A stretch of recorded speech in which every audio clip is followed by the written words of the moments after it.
Welcome to Down the Rabbit Hole with Eric Ebersol. Your coffee's cooling, you've got 2 minutes, and someone asks a tiny favor. Do you say yes? Welcome to Down the Rabbit Hole. I'm Eric, and in the next 7 minutes, we'll give you 3 little question forms that end the dithering fast. I like that opener. Right into the moment. It makes the decision feel real, immediate. Let's keep it practical and light. Yes. Picture that tiny altar of attention. 1 quick question, 5 seconds, and suddenly the noise drops.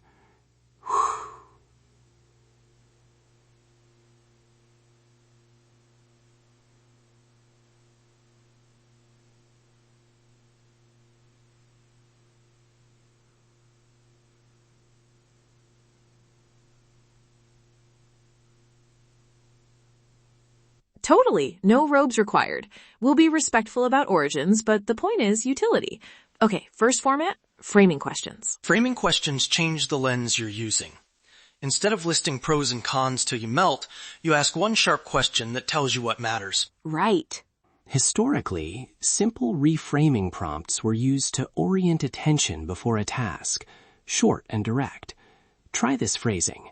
What choice honors what I most want this week? Example, your neighbor asks you to water plants for 2 days, but you're juggling a deadline. Ask the frame, what choice honors what I most want this week? If deadlines win, you politely decline. If rest matters more, you say yes.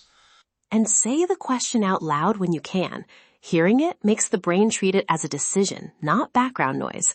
That little step often dissolves perfect choice panic. But listen to this. There's a trap. Framing feels fuzzy if your values are fuzzy. And that's when a second format, binary thresholding, becomes useful. It turns the question into a quick test. Binary thresholding shows up in lots of divination-adjacent practices. Set one metric and test it. My template. Will this keep my day above X? Replace X with energy, calm, or time. If yes, go. If no, pass. Concrete. You're tempted to take a lunch that adds a long commute. Ask, will this keep my energy above my threshold for the afternoon? If no, you skip the commute and keep the momentum. I'm not sure I buy the rigid if yes go rule for every case. Sometimes a no is just temporary fatigue. Say you skipped sleep last night. Then saying yes later could be right. The threshold needs context. Fair. And a quick story. I once said yes to teaching a tiny workshop when I was tired because the person had no backup. It drained me that week, but it mattered to someone else. And later, that goodwill paid off. So the metric you pick matters. Is the metric your energy, or is it relationship? Good friction there. Our focus is on low stakes, everyday choices. If moral weight or potential harm enters the picture, these quick rules should step back and let a longer conversation in. Third format, perspective shifting. Imagine a steady witness, like your 5 years from now self, and ask, what would they advise? That gentle witness reduces reactivity. I use, what would the part of me that has already learned this choose? It softens panic and surfaces something wiser. And sometimes that witness flips your motive. You realize you were avoiding discomfort, not helping. The perspective shift exposes whether your choice is brave or just easy. All right, let's try a 1-minute experiment together. Pick a tiny decision now. Replying to a message, lunch choice, accept a quick favor. I'll guide you through the 3 quick prompts. Ready?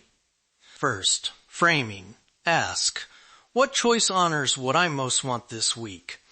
Say it once, out loud if you can. Then notice the first thing that rises. Got something? Great. Now binary thresholding. Pick one metric, energy, time, or calm, and ask, will this keep my day above that metric? Answer yes or no quickly. No second guessing. Finally, perspective shift. Imagine your future self or a steady voice. Ask, what would the part of me who knows this lesson choose? Pause. And notice if the answer is quick, or if it says, wait, not now. Both are useful. Now use the clearest signal. If two formats agree, go with that. If they disagree, lean toward the one rooted in your values, not impulse, and breathe. This is meant to speed clarity, not create more pressure. Quick takeaways. 1. Use framing to pull values forward. 2. Use binary thresholds for speed on low-stakes stuff. 3. Use perspective shift to check motive and the long view. Keep each phrasing short so it becomes a tiny, trustable habit. And be gentle with yourself. These are tools for the clutter, not for weighty life decisions. Use them often and let them be forgiving. I like that. If one of these helped you just now, we'd love a one-sentence result. Drop it in our inbox or on social and we'll read a few on the show. And hey, subscribe if you want more 7-minute habit tools that feel like tiny rituals.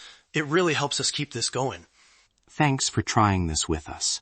Small practices add up. Don't be afraid to learn. Thanks. See you tomorrow for another tiny peek. Be curious and kind to your choices. Thanks for listening to Down the Rabbit Hole. Don't forget to subscribe, send that one-line result if you tried the practice, and tune in tomorrow for another quick dive. I think that's amazing. See you then. You've been listening to Down the Rabbit Hole with Eric Ebersol.